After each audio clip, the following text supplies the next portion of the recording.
The doorbell rang loudly. Nadine's voice came from the depths of the mansion from far beyond the living room. "Erica, someone is at the door." "Yes, ma'am," she replied. Erica frowned as she walked towards the entrance. She muttered to herself, "Do you think I'm deaf? Don't I answer the door every day?" She adjusted her arms on her apron and straightened the lines of her long white long-sleeve button-down blouse. Loose black pants and comfortable flats completed her work outfit. It wasn't what she wore while cleaning her apartment. There it was, sweatshirts and a worn-out t-shirt, and her hair was pulled back under a bandana as opposed to the neat and intricate French braids she wore to work. Still, as a maid's uniform, it was appropriate. She was glad she was never told to wear the iconic lace black and white miniskirt and low-cut top that had been a big disappointment to her son Brady's roommate, Thomas, when the two young men arrived from college. She smiled, remembering the young man's distressed look when he saw her in her work uniform. As she walked into the kitchen, she heard Thomas say, "I thought she'd be in something sexy, you know." "Yeah, I don't need to see that," Brady said. "Okay, she's still a beauty." "Shut up, idiot. It's my mom." Concerns about exactly this were on her mind when Erica first took the job. She had heard horror stories about domestic staff working with the moneyed class and what happened to them. She assumed that such an outfit was a harbinger that the owner of the house would make an attempt on her life. But this did not happen. Edward Blanton always treated her with respect and dignity. Of course, she knew that she was his housekeeper and he was her boss, but his communication was always related to work. He thanked Erica for her efforts, and her bonuses weren't bad. Edward never said anything suggestive to her. She probably thought because his head was glued to Nadine's ass. As much as Erica respected and liked Edward as an employer, she also disliked his wife, Nadine. Erica's father, a salty soul if ever there was one, would describe Nadine as someone born with a silver spoon up her ass. At least 20 years younger than her 60-year-old husband, Nadine was vain, arrogant, condescending, and stingy. And Erica considered these to be her good qualities. She had seen Nadine's fierce, vindictive nature, which had, so far, never turned on Erica. Because she needed the job and it paid well, Erica would often bite her tongue, say, "Yes, ma'am," then go home and hit the punching bag in Brady's room. Erica sighed as she walked to the front door. Edward was blind to his wife's true character. When he could tear himself away from his corporate boardroom, he spoiled her and practically gave her a check for whatever she wanted. He was a decent man, but he was far from the first decent man to be married to a narcissist. And like most narcissists, Nadine had perfected the art of showing her husband only what she wanted him to see. She opened the door to find another Beverly Hills socialite, about Nadine's age. With her nails and hair perfectly manicured, Julie Hastings was dressed in fashionable clothes, sunglasses that probably cost 4 figures, and a diamond pendant that probably cost more than Erica made in a year. Botoxed lips and bleached blonde hair completed the stereotype, and Erica could barely contain her laughter. She bowed her head in greeting to the visitor. "Good afternoon, Miss Hastings." "Good afternoon, dear." She walked in as if she was expected, which she was. "I'm not late, right?" "No, ma'am, you first." Erica sidestepped the condescending use of the word darling to refer to someone a decade older. There was no point in raising this issue. "Mrs. Blanton is hosting today in the solarium. Would you like me to tell you?" "No, thanks. I know the way." She walked deeper into the house. She was almost in the living room when Nadine appeared from afar. The women greeted each other with false warmth, with formal hugs and painful air kisses on the cheeks. Each woman immediately started telling the other how good they looked in their cute outfits. Erica hated insincerity, but worrying about the drama of mature trophy women wasn't her job. She returned to the kitchen where she began preparing trays of appetizers and light desserts for the meeting. Most of the work had already been done by Francesca, the Blantons' plump Latina cook. But that day she had gone to attend her granddaughter's baptism. Erica remembered Nadine's annoyance when Franny asked for the day off, saying there was a Shrub Foundation planning meeting that day and they needed food service that day. Edward replied that family was important and gave Franny the day off. With her wings clipped, Nadine gave in. although Erica thought her eyes said Nadine would remember this insult. Franny had prepared almost everything for Erica in advance and left instructions for the few remaining tasks. Erica gave Franny a small baby gift, hugged her, and wished her luck. More people arrived, mostly other high society denizens with too much time and money to waste. Erica sighed as she listened to the chatter and light laughter in the solarium. She believed in charity and helping other people. But the charities that Nadine and her circle were involved in seemed more interested in socializing and demonstrating that they cared than in actually doing things. For example, the Shrub Foundation's goal was to plant more greenery in public spaces to beautify and prevent soil erosion. In the 6 months they'd been dating, Erica didn't think they'd planted a single plant. She glanced at her watch. 10:49. Nadine ordered the food to begin serving at exactly 11. Erica checked, but everything seemed fine. The last tray of crab cakes was under the grill and she needed to cut 2 loaves of sourdough bread. She was just getting ready to grab a bread knife when the doorbell rang again. Erica went into the hallway to open it. The door opened to reveal a tall blonde man with blue eyes and a handsome masculine face, dressed in a smartly tailored suit. Despite his attractiveness, the man exuded a smugness that immediately alarmed Erica every time she saw him. Still, she nodded at him. "Good morning, Mr. Decker. Please come in." "Thank you, Erica." She resisted the urge to shudder. His tone and the way he lingered on her made her feel as if his gaze was leaving trails of mucus wherever it landed. However, the man worked for Edward, so she couldn't directly accuse him until Decker directly propositioned her or sexually harassed her. He never did this, but just watched her. Erica smiled again, this time effortlessly. "They're in the solarium, sir, about to start. Would you like me to take you there?" "Please." She led John Decker deeper into the house. She felt his eyes staring at her butt, but she tried to ignore it. Erica stopped at the door and gestured to him. Decker gave her a cold smile and went inside. Erica headed back to the front of the house, ignoring the squeals of delight from the women inside as the hens crowed over their rooster. She stopped at the entrance and looked out the side window, and there he was, standing there, at the tinted windows of Decker's limousine, dressed in a black suit.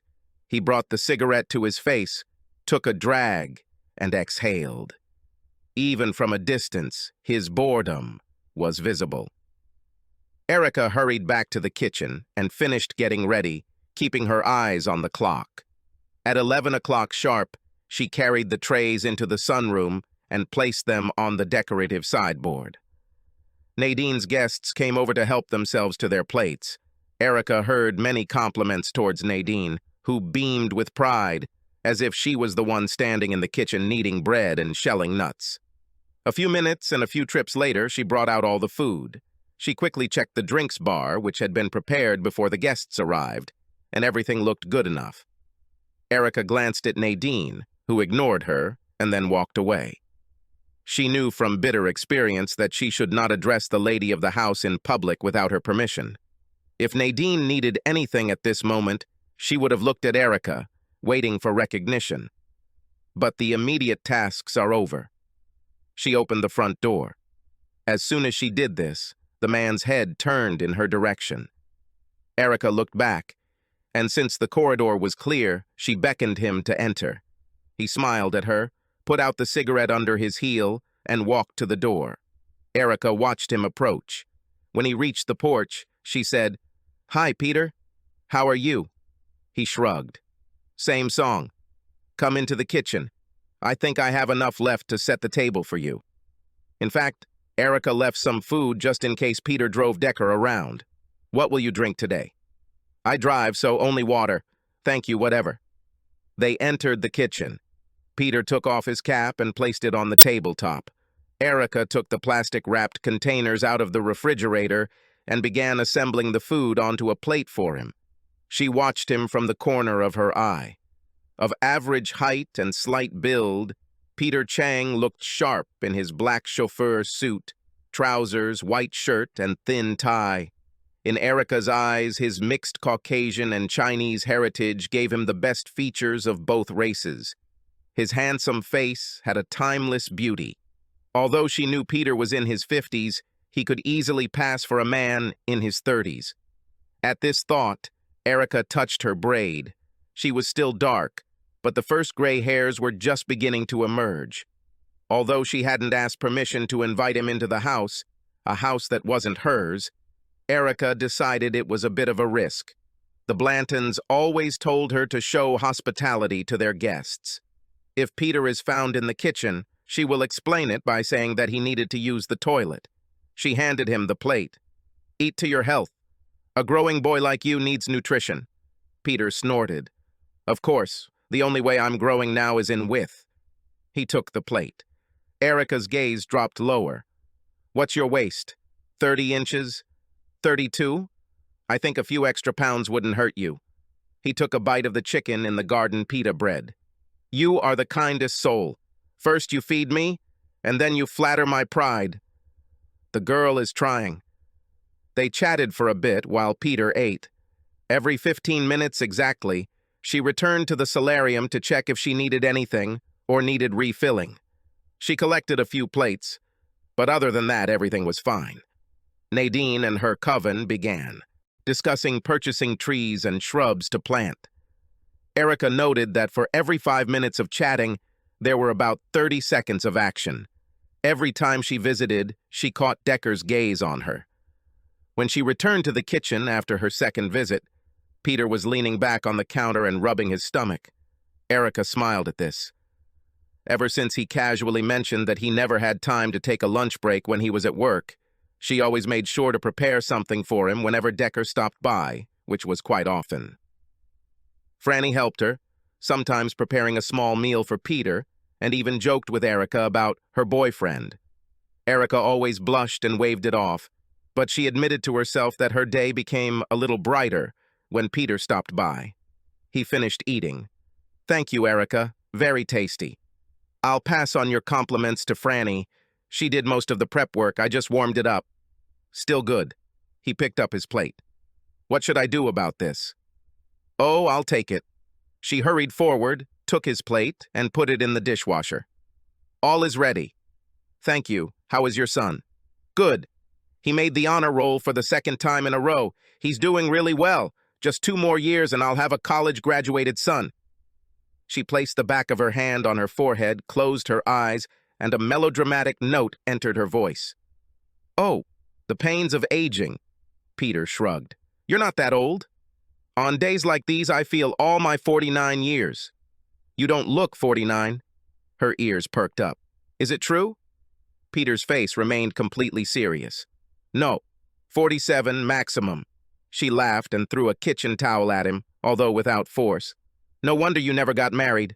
No woman would want to put up with such language." I know. Speaking of married people, how long do you think today's Save the World Committee meeting will last?" I'm not sure. I know Mrs. Blanton doesn't have anything scheduled for the rest of the day." "Why ask?" He took a deep breath. "Because I have to take Mrs. Decker Wallace to physical therapy this afternoon, and Mr. Decker gets mad at me when he has to take a taxi or rideshare." "Poor girl," Erica muttered. Amanda. Decker Wallace was a pretty little blonde in her early 30s. Erica had only met her once, but found her pleasant enough. Unfortunately, Amanda developed peroneal nerve palsy in both legs.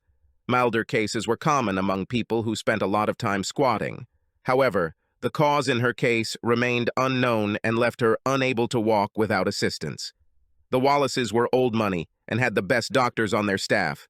The forecasts were good, but progress so far has been limited and slow. She heard the Blantons discuss it and got more details from Peter, who took Amanda to physical therapy 3 times a week. Peter was technically in the service of the Wallace family, not John Decker. He was safe if he left his husband to drive his wife, but that didn't make his life any easier working alongside Decker. Erica understood his desire to avoid problems if possible. Peter stretched. "Yes, her appointment is at 2, so in order to take Mr. Decker to the office and back to her house, he must leave no later than 12:30 to get her there on time." He sighed. "So, just 1 more hour." Erica pursed her lips. The meeting in the other room could easily last that long. Suddenly, Peter smiled again. "Are you still drawing?" "Yes, sure." Erica's excitement increased. She tried her hand at oil painting, following old Bob Ross shows, with moderate success. Brady patiently talked to her about it, although she felt like her son was just being polite and wasn't really that interested. She understood. Her own mother talked to Erica about cross-stitching to the point where Erica wanted to poke her eye out with a knitting needle. She was not offended by her son. He was a good guy who supported her in many ways, and their relationship was strong. He simply had no interest in crafts. On the other hand, Peter seemed genuinely interested and always asked about her latest projects. When she showed photographs of her paintings, he offered criticism and support. She never felt like he was offering full support because once or twice he didn't like something, he said so, and Erica appreciated his honesty.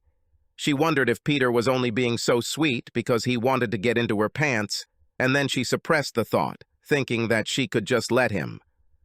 They talked for a few more moments before Erica heard voices approaching. She pointed to the small bathroom next to the kitchen. Peter nodded, walked inside, and closed the door. Erica wiped her hands and went out into the corridor. Nadine and another woman walked forward. Since it was a nice sunny day, none of the guests brought Erica an umbrella or a coat to hang in the closet, and since the hostess of the house accompanied the guest to the exit, she did not have to go out and say anything. The couple stopped at the door and did another round of hard, fake hugs. The other woman left. Nadine looked around and spotted Erica. "We need another bottle of champagne." Without another word, she headed back to the solarium. Erica took it out of the wine cabinet. She had heard Edward Blanton tell his wife to give up the champagne and stop wasting it on friends, but Erica had no intention of going against her wife's direct orders. Nadine will have to deal with the consequences with her husband. She rummaged through the drawer until she found a corkscrew with a lever. "You know," Peter said, standing at the entrance to the restroom, "I bet I could do like in the movies and cut this guy's head off with a long knife." She grinned at him. "Probably rip your fingers off instead. Just sit there until I get back." His quiet laugh followed her out of the kitchen. She put the champagne in a bucket of ice, took out the empty bottle, glanced at Nadine to see if she needed anything else, and returned to the kitchen. "So where were we? You imagined how you sympathized with my future missing hand? How did I do this? Use your imagination." Erica giggled and blushed. A small part of her mind scolded her for acting like a frivolous schoolgirl. The rest of her was enjoying this too much to care. They chatted for another 30 minutes, interrupting only when Erica went to check the solarium or when the guest left, accompanied by Nadine. Except for the first trip, Nadine hadn't spoken to Erica, which was fine with her. She was glad it was almost over. Cleaning up the mess in the kitchen would take some time, but she still thought she could finish her duties by 5. Nadine walked the last woman to the door and said goodbye. She looked into the kitchen. "Mr. Decker and I need a few minutes, Erica. We're done eating, so you don't need to check on us anymore." "Yes, ma'am." Peter reappeared, brow furrowed. "He'll make us late. I know it." "Maybe he won't." They joked some more. Peter talked about his new drone, which he bought and test flew the day before. Erica smiled at this. "So boys never give up their toys, right? Are they just getting more expensive?" He grinned. "Kind of like little girls who play with dollhouses and keep hoping for a country house with a white picket fence, right? Same idea, bigger toys?" She was laughing. "Touché." They talked for a few more minutes. Peter glanced at his watch. 12:25. I hope he will be ready. I can... Erica stopped herself. She started to suggest going back and telling Decker that Peter was waiting so they could take his wife. It was probably the morally right thing to do. It would also be beyond her capabilities and would probably get her fired, and she couldn't afford that, especially with a son in college when it cost her all her money to keep him there. Luckily, Peter understood her intention. He shook his head. "No, I don't want you to get in trouble for being too presumptuous or whatever these people say. If he doesn't leave soon, I'll just have to leave." Erica bit her lip. She still wanted to help. "Well, I'll just go down and see how things are going. Maybe they're finishing already. He looked doubtful. Just to stop by. Okay, but don't get yourself in trouble. She grinned. I won't. Erica frowned as she approached. The massive wooden sliding door that separated the sunroom from the hallway was closed. She stopped outside and listened. A faint moan reached her ears.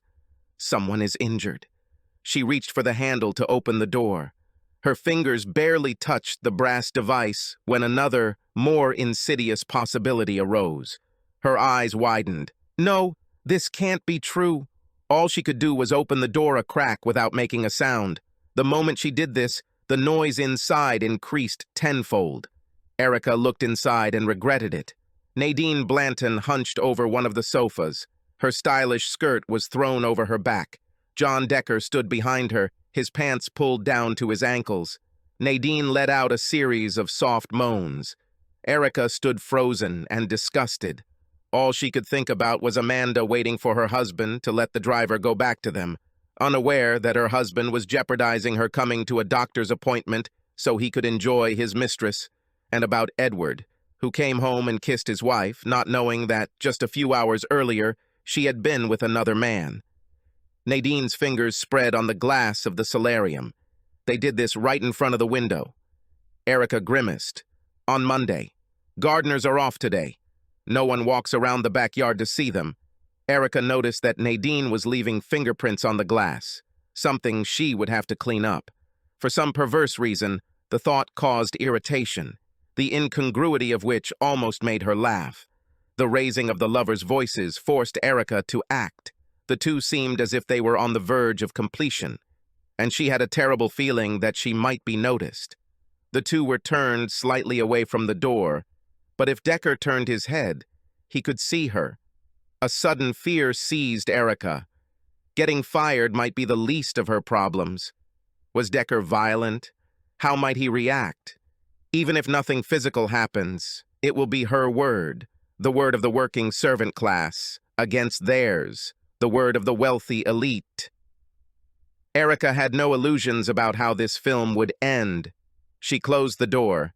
There was a small thud as the wood closed, but the lovers were either too loud or too self-absorbed as their moans continued unabated. Erica retreated into the corridor as quietly as possible. Peter was leaning on the countertop, looking at his phone when she entered. Seeing the look of concern on Erica's face, his smile disappeared, replaced by a serious expression. Erica? What happened? Peter, they... What? She took a deep breath. Decker bent Nadine over the sofa. What? He stood up, fully erect. Are you kidding? I wish I was kidding, Peter.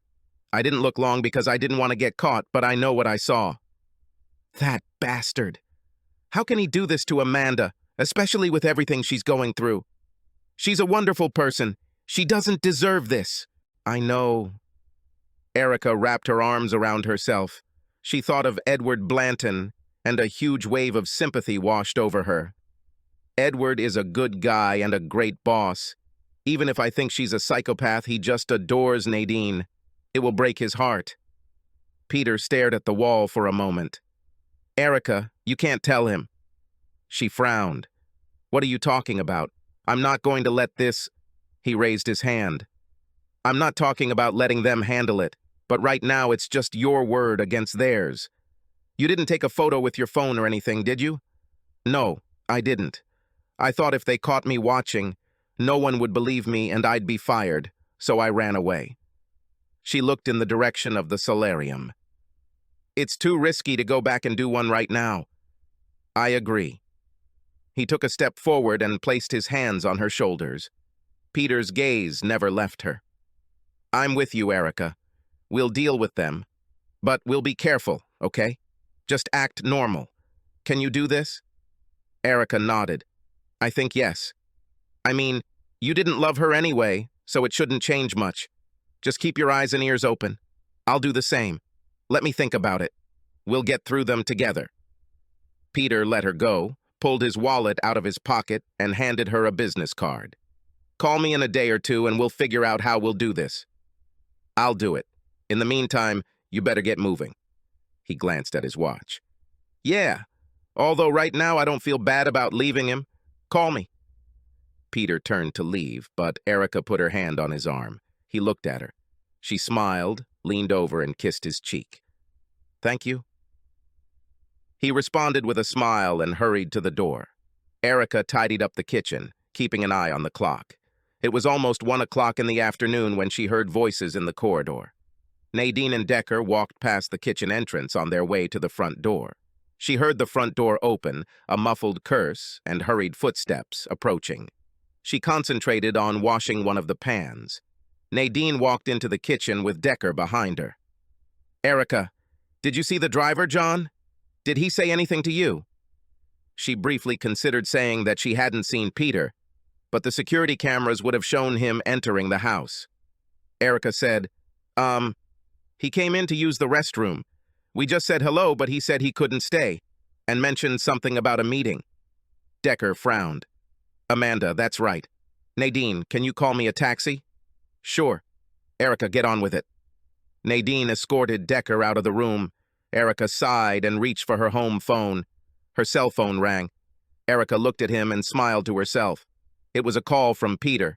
She checked the timer on the elliptical and saw that there were 5 minutes left in her hour-long cardio workout. Oh, to hell with it. She slowed down and picked up the phone. Hello, Peter. Hi, how are you? Just at the gym at my apartment complex, finishing up my routine. She got out of the car and headed towards the stairs. I'm sweating right now, so it's time for a long, hot shower. I think I'll just stand under it for a while and let the water run over me. Peter was silent for a second. That's a pretty colorful description. You really know how to unsettle a guy with your prepared speech. Erica laughed again. She realized that she had been laughing a lot more often since she and Peter had started their project, which they had dubbed Operation Catch the Scoundrels. They exchanged notes every few days, and whether or not they found anything to use against Nadine and John, she found herself looking forward to talking to him more and more each time. Well, I definitely didn't want to distract you from your mission. He laughed out loud. Come on, I don't mind the show. She blushed. Well, good, because I don't have anything for us. They watched the volatile couple for weeks without collecting any evidence. They tried to eavesdrop on the conversations by recording on their phones, but nothing worked. When Erica suggested trying to hack John or Nadine's phones for incriminating text messages or installing a tracking program, Peter rejected the idea. In addition to getting fired, he said it could lead to criminal charges, and she was forced to admit that he was probably right. On Erica's side, Nadine had several unexplained absences where Erica suspected she might be secretly dating John, but they were all outside the house. Peter reported the same thing during the hours he took Amanda to her appointments. Erica became increasingly frustrated and began to question their strategy. She often wondered if they should have just told Edward and Amanda and let the cards fall as they pleased. At the same time, she was able to spend more time with Peter. They met 1 or 2 evenings a week at her home to compare notes. Inevitably, their conversations shifted from frustrations over their failure to find information about Nadine and John to conversations about themselves, which slowly died down as they looked at each other. Then one would cough or look away, trying to get them back to business. Every time this happened, Erica would blush and clench her thighs nervously. His next words brought her back to the present. Anyway, I called because I might have something for us. Thoughts of teasing Peter faded into the background. Trying not to seem too interested, Erica said, Oh, really? What? Do you know anything about the Shrub Foundation's plans for Memorial Day? Erica was painfully aware of Nadine's plan to throw a huge charity party as a fundraiser for the foundation. She planned to host it at the house and went crazy organizing the event. Major figures from the Los Angeles social elite were invited. Nadine even secured the presence of one of the tycoons from a prestigious national organization that builds homes for low-income families through a partnership in the local area. It was talked about as one of the biggest events of the year. As a result, Nadine almost went crazy. Suddenly, nothing in the house was good enough. Nothing was clean enough. Erica was forced to work with 3 new temps to clean the place. She felt sorry for the grounds crew, half of whom had been fired and replaced for failure to follow directions, or something Nadine had made up on the fly. Nadine's pre-event mania was stretching the last of Erica's patience to the limit. All this went through Erica's mind instantly. She clenched her teeth. Yes, I know all about it. She drives you crazy, doesn't she? To the point of insanity. Peter laughed.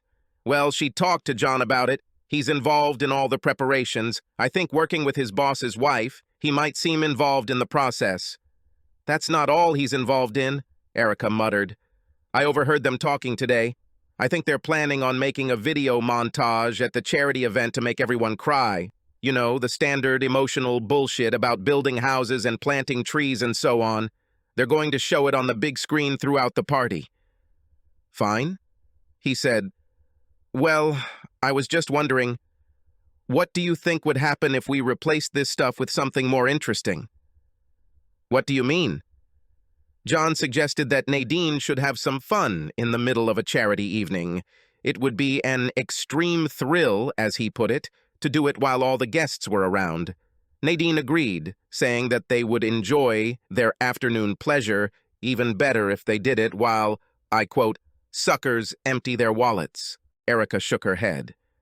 Could they really be so stupid as to take such a risk? I think so. They're too arrogant to believe they'll get caught. Nadine told John she could have sex with him right in front of her husband, and he'd never know. Then she said something about an old garden house, named him their love nest. Do you understand what she means? Yes, the cottage at the far end of the garden. It's a guest house that Edward set up a year or so ago. It's a nice little cottage. They sometimes house visitors there. She thought about it. Yeah, it's on the opposite side of the house from the charity event, so what's your plan? I have, well, friend is too strong a word. Acquaintance, let's put it that way. Anyway, this guy is a computer genius. He's an expert at installing cameras to, blackmail people. Usually catches them doing shady things. Business deals. Anyway, he can set up the whole house so we can put it on the big screens and show everyone what's going on. I asked him and he said it would be easy and would take very little time. How much is it? He doesn't even want the money, just so he can keep a copy of the recording. There was disgust in Peter's voice. When he found out Nadine Blanton was the target, he said he could sell it for more than we could ever pay him. Erica's lips quirked. He sounds like a fine gentleman. He's not, but that doesn't matter. That's the best part, Peter said. She could almost see his smile over the phone. This guy can also get his hands on some other illegal stuff. In this case, event-level fireworks. He said if we could get him on his property, he might set us up with something that would scare the crap out of them. They'll rush out, right in front of everyone. Trust me, I saw what he's working with. They'll think the place was attacked by the Air Force. You're mixing with dangerous people, Peter. That's a driver's job. I can't say for sure if I've driven anyone from the mafia, but I've definitely worked for guys who know how to break a law or two. Anyway, I helped this guy out once, and he told me must. How did you do this? I'll tell you over breakfast sometime. Erica frowned. She reached her apartment and went inside. Sounds too complicated. I know. Sounds like some wild plan dreamed up by some crazy writer with too much time on his hands. But I think it'll work. She hesitated, then shrugged to herself. Okay, well, I'm with you. I'll call my boyfriend. I'll need you to take him to the grounds the day before the event to set everything up. Maybe something else will pop up before then, but otherwise just stand there and look pretty. I can do this. Erica smiled. You really think we can do this, huh? I think yes. His voice had lost some of its gaiety. Erica, I want to try.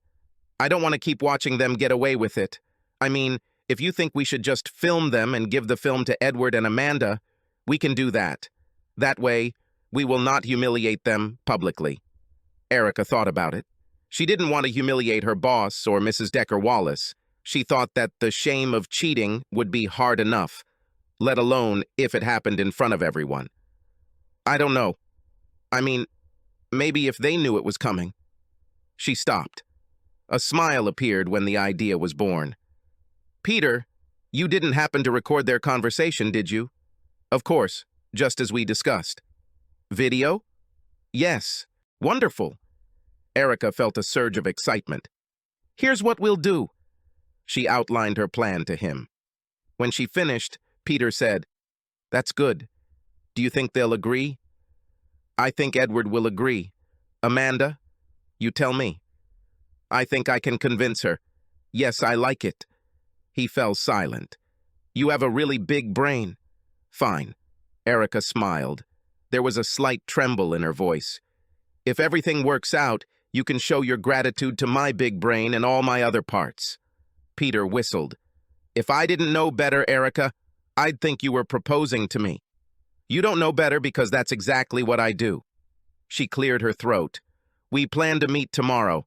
I want to discuss all the little things and do this so I can see that appreciation. Erica watched the whirling celebration from the window in the Sunni room. 200 anxious citizens of Los Angeles milled about the lawn and erected tents, exchanging jokes.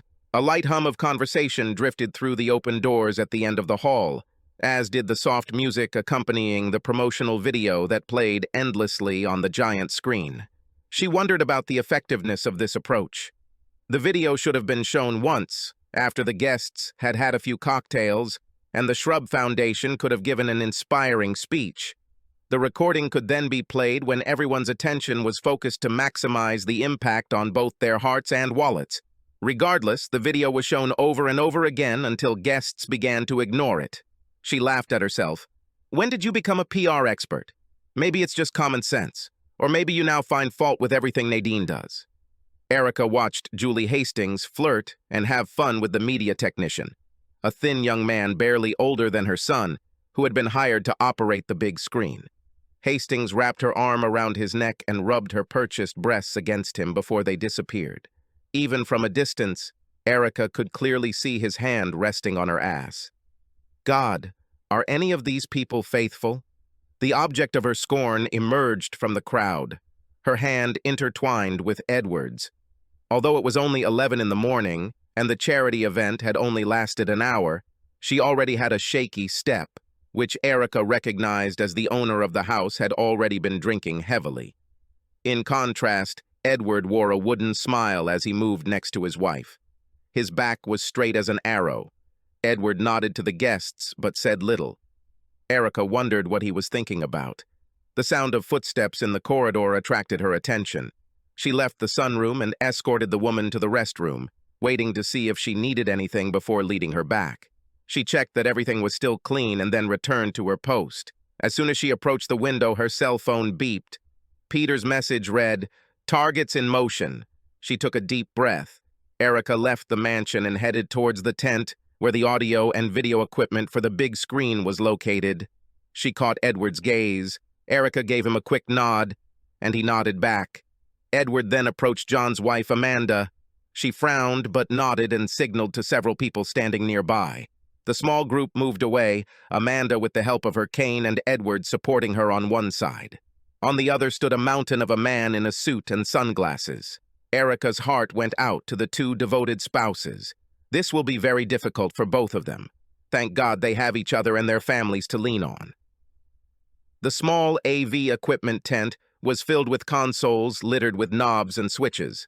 The cables lay on the manicured grass like a stack of spaghetti. Through the mesh window, she had a beautiful view of the large screen. Erica took the folded piece of paper out of her pants pocket, unfolded it, and spoke the words twice. Her hands were shaking, and she tried to remain calm. Her phone vibrated again. Another text. They're inside. Eyes in and on the house. The welcoming committee is in place. Wonderful. Erica felt a surge of excitement. Here's what we'll do. She outlined her plan to him. When she finished, Peter said, That's good. Do you think they'll agree? I think Edward will agree. Amanda, you tell me. I think I can convince her. Yes, I like it. He fell silent. You have a really big brain. Fine. Erica smiled. There was a slight tremble in her voice. "If everything works out, you can show your gratitude to my big brain and all my other parts." Peter whistled. "If I didn't know better, Erica, I'd think you were proposing to me. You don't know better because that's exactly what I do." She cleared her throat. "We plan to meet tomorrow. I want to discuss all the little things and do this so I can see that appreciation." Erica watched the whirling celebration from the window in the Sunni room. 200 anxious citizens of Los Angeles milled about the lawn and erected tents, exchanging jokes. A light hum of conversation drifted through the open doors at the end of the hall, as did the soft music accompanying the promotional video that played endlessly on the giant screen. She wondered about the effectiveness of this approach. The video should have been shown once, after the guests had had a few cocktails, and the Shrub Foundation could have given an inspiring speech. The recording could then be played when everyone's attention was focused to maximize the impact on both their hearts and wallets. Regardless, the video was shown over and over again until guests began to ignore it. She laughed at herself. "When did you become a PR expert? Maybe it's just common sense. Or maybe you now find fault with everything Nadine does." Erica watched Julie Hastings flirt and have fun with the media technician, a thin young man barely older than her son, who had been hired to operate the big screen. Hastings wrapped her arm around his neck and rubbed her purchased breasts against him before they disappeared. Even from a distance, Erica could clearly see his hand resting on her ass. God, are any of these people faithful? The object of her scorn emerged from the crowd, her hand intertwined with Edward's. Although it was only 11 in the morning, and the charity event had only lasted an hour, she already had a shaky step, which Erica recognized as the owner of the house had already been drinking heavily. In contrast, Edward wore a wooden smile as he moved next to his wife. His back was straight as an arrow. Edward nodded to the guests, but said little. Erica wondered what he was thinking about. The sound of footsteps in the corridor attracted her attention. She left the sunroom and escorted the woman to the restroom, waiting to see if she needed anything before leading her back. She checked that everything was still clean and then returned to her post. As soon as she approached the window, her cell phone beeped. Peter's message read, "Targets in motion." She took a deep breath. Erica left the mansion and headed towards the tent, where the audio and video equipment for the big screen was located. She caught Edward's gaze. Erica gave him a quick nod, and he nodded back. Edward then approached John's wife, Amanda. She frowned but nodded and signaled to several people standing nearby. The small group moved away, Amanda with the help of her cane and Edward supporting her on one side. On the other stood a mountain of a man in a suit and sunglasses. Erica's heart went out to the two devoted spouses. This will be very difficult for both of them. Thank God they have each other and their families to lean on. The small AV equipment tent was filled with consoles littered with knobs and switches. The cables lay on the manicured grass like a stack of spaghetti. Through the mesh window, she had a beautiful view of the large screen. Erica took the folded piece of paper out of her pants pocket, unfolded it, and spoke the words twice. Her hands were shaking, and she tried to remain calm. Her phone vibrated again. Another text. "They're inside. Eyes in and on the house. The welcoming committee is in place." Erica looked at the center console and found the handle Peter had pointed to. It was marked VSRC. The indicator pointed to the number 1. "I'm glad he showed me this. I would never have understood it." The microphone was where she expected. She placed her hand on the next dial that read ASRC. She flipped it from 1 to 2. In an instant, the music coming from the speakers disappeared. She also turned the VSRC knob to 2. The video disappeared, replaced by a drifting camera pointing towards a small bungalow surrounded by flower beds and trimmed hedges. Even as Erica switched, the image jumped and wavered before stabilizing. "Jesus, Peter, hold that thing tight," she grumbled. The drone image remains in place. Erica took a deep breath, picked up the microphone, and pressed the send button. Her eyes settled on the script. "Ladies and gentlemen, let us ask you to turn your attention to the big screen. Your presenter, Nadine Blanton, and her partner from the Shrub Foundation, John Decker, are about to give a presentation." She clicked on the pre-typed text on her phone, visually confirmed. "Go." The screen erupted in bursts of light and color as carefully hidden fireworks exploded around the guest house. Some were spinning on the ground, scattering sparks and flames across the gardens. Others shot into the sky, exploding above the roof. One broke a window. Thunderous explosions echoed across the lawn, causing Erica to flinch. If they were so loud where she stood, then they must have been deafening to the two lovers. She was laughing. I wonder how much they are enjoying their midday pleasure now. She looked outside. The beneficiaries alternated between looking at the screen and at the performance taking place above the roof. When the explosions died down, she heard someone shout, "There, let's—" Several of those present hurried to leave. The bulk continued to stare at the screen, while the smart few, perhaps sensing some nasty shit was about to happen, headed towards the front of the estate and their waiting cars. The fireworks continued unabated. Peter wanted to show the cameras inside as well, but aside from breaking retaliation laws, Erica pointed out that a film about Nadine and John would be great leverage for Edward and Amanda in their divorces. Peter agreed with this. However, I hope the guy with the fireworks gets his money's worth. I will not be sorry if these images become public after the trial is over. Two people ran into the tent. The first was Julie Hastings. The second was a media technician. Hastings looked around, saw Erica, and was surprised. "You? What are you doing here?" "Working," Erica answered. "Who the hell are you?" The young man barked, trying to look threatening, which almost made Erica laugh. She put her hand in her pocket and grabbed the heavy object. He took a step towards her. "Get out of my way." "I work directly for Mr. Blanton," she said. "He's paying for it all. It's his property, and he approves of what I'm doing. You better back off." "Chris!" Hastings' voice rose to a shout. He reached out to her. Erica raised her hand, pressed the stun gun against him, and pulled the trigger. There was a boom, and Chris stiffened before falling. Hastings screamed. "You killed him!" "He'll be fine in a few minutes," Erica said with a grin. "If he didn't want to get hit, he shouldn't have tried to touch me." You... Hastings pointed a trembling finger at Erica. "You'll get fired for this." Erica picked up the device and took a step towards her. Hastings screamed and ran away. Erica lowered the stun gun and snorted. "Thank God she's gone." Movement on the screen caught her attention. The door to the garden house opened. Nadine and John ran outside. He was still trying to pull up his pants. She was still trying to button her blouse.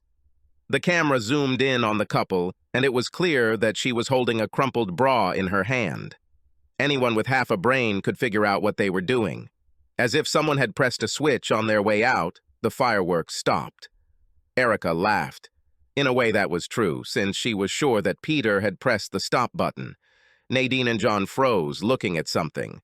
Edward, Amanda, and their companions appeared at the edge of the screen as the camera zoomed out. They approached the upset lovers, stopping 15 feet away.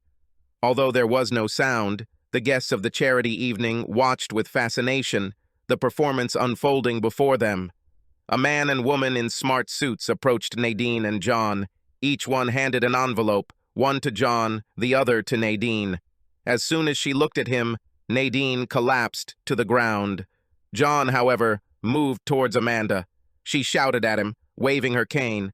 Edward pointed at John and said something. John froze, and even from the low resolution of the drone camera, you could see the blood leaving his face. Then John's face twisted with anger. He took another step, but a huge man with Amanda stood between them. The man's hand reached to his belt, where a holster with a pistol was clearly visible. John hesitated, then turned and ran. Nadine remained in a heap on the ground. Edward gave her one last look of contempt and, supporting the now crying Amanda, turned and walked away, leaving his soon-to-be ex-wife sobbing on the garden soil. Erica looked at the burned and destroyed areas of the garden, the remains of multiple fireworks explosions. She sighed. Burnt and ruined, like their reputations, 2 marriages and who knows what else. She turned the VSRC knob to off, and the broadcast disappeared. On impulse, she went off script and turned the microphone back on. While we appreciate your generosity to the Shrub Foundation, We ask that you give Mr. Blanton and Mrs. Decker-Wallacey time to cope with today's events. Thank you, and have a nice day." The stunned guests slowly moved towards the front of the house. Erica picked up her phone, stepped over the groaning Chris, and wrote, "It's done." "Yes," the answer came. "Can I now express my gratitude to you?"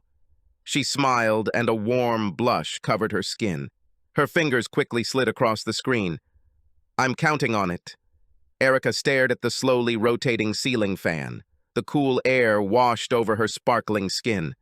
Her breathing was light and calm, and her whole body seemed wrung out. This thought made her smile. The light sound of falling water reached her ears. Erica stood up, walked naked across the carpeted floor of her bedroom, and opened the door to the bathroom. Streams of fog swirled in the airflow. Peter stood under the shower, head down as streams of hot water cascaded over his head and shoulders. She looked at his muscular back, narrow waist, and strong legs. She opened the shower door and walked into him. Peter blinked. "Hey, thought you were too tired to shower."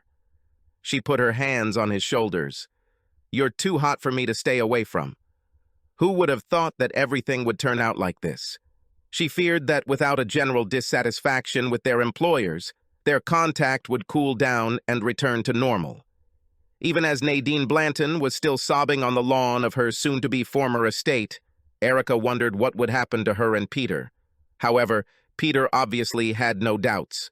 As soon as he saw Erica back in his apartment after the events of that day, he grabbed her by the arms, picked her up, and spun her around, laughing at the success of their escapade. As soon as her feet touched the ground, Erica threw caution to the wind and pressed her lips forcefully against his, and to her delight, he reciprocated. They left a trail of clothes all the way to the bedroom, which was the start of many wonderful moments. Since then, Erica practically lived with him. She was worried about her son's reaction, but it turned out to be unfounded. Peter and Brady hit it off immediately and got along great, spending time flying Peter's drone and discussing Elon Musk's latest space projects. Brady even told her, "It's too early to tell, Mom, but I think he's good." Erica smiled at the memory. Her son was indifferent to previous boyfriends, which only increased her good feelings towards Peter. She looked at her watch, and her smile faded. After eating, she would unfortunately have to go, as the next day, Monday, marked the start of a new work week for both of them. Peter was technically on call 24/7, but his responsibilities were greatly reduced after John Decker was kicked out of the family. Likewise, Erica's job became much easier without Nadine hanging over them. The divorces continued, and were nasty. Nadine pleaded with Edward, saying it was a mistake, but he was adamant. Seeing the writing on the wall, she tried to challenge their tentative agreement, but with Edward's money and experience, she had no chance. Last she heard, Nadine had signed an agreement in exchange for a lump sum payment before disappearing. Franny said Nadine had gone to the East Coast, but Erica didn't care as long as she went. John was much more aggressive, insulting Amanda and her family publicly and on social media. This continued until he was found beaten to within an inch of his life in the parking lot of his cheap apartment. From his hospital bed, he said, well, more like he wrote it, since his jaw was broken, that Amanda's father had sent thugs after him, but it couldn't be proven. Their divorce progressed through the courts, although after Edward immediately fired John after a charity event. John's money and opportunities dried up. They were all also questioned by the police in connection with fireworks and complaints from neighbors. Erica and Peter pretended to be unknown, as did Edward and Amanda. The estate's security cameras just accidentally malfunctioned that day, and nothing was recorded. Erica thought that the police knew more than they were letting on, but since this was an isolated incident that occurred on the grounds of a wealthy estate, the only damage was done to the estate, and no one was hurt. She assumed that the police were inclined to turn a blind eye instead of investing resources into an investigation that will be met with obstacles from the very beginning. Erica sighed. Despite all the commotion, they both still needed to work. Houses had to be cleaned and employers had to be driven everywhere. It will be difficult for both of them to see each other during the week. I guess that's life, right? As if reading her thoughts, Peter said, "It's going to be a long week. When can we meet again?" "Probably not until Friday.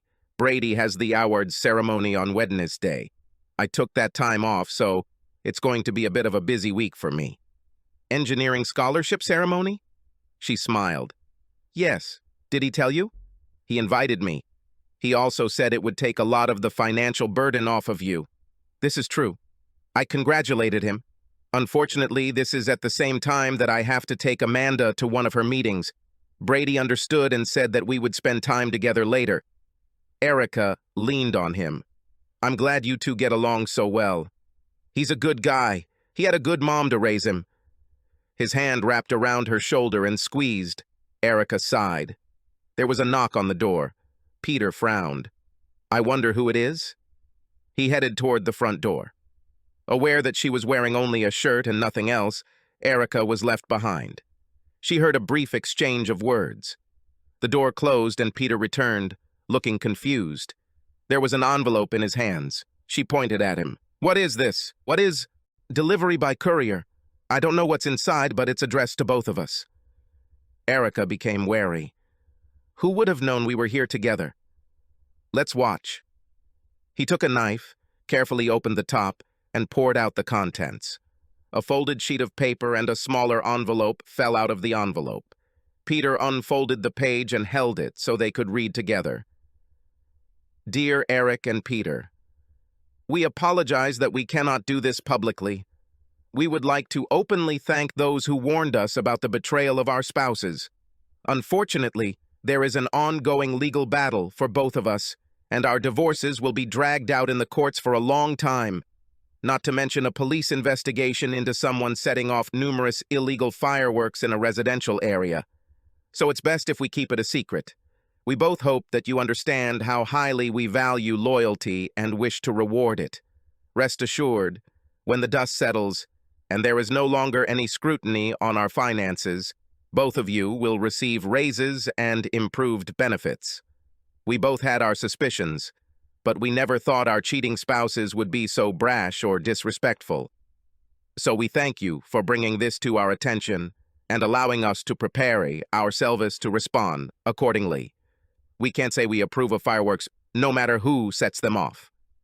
Erica blushed, but Peter simply smiled and said, "They know, but they're just saying it to cover themselves." She nodded and continued reading. "In the meantime, we agree that you should be compensated for your inconvenience.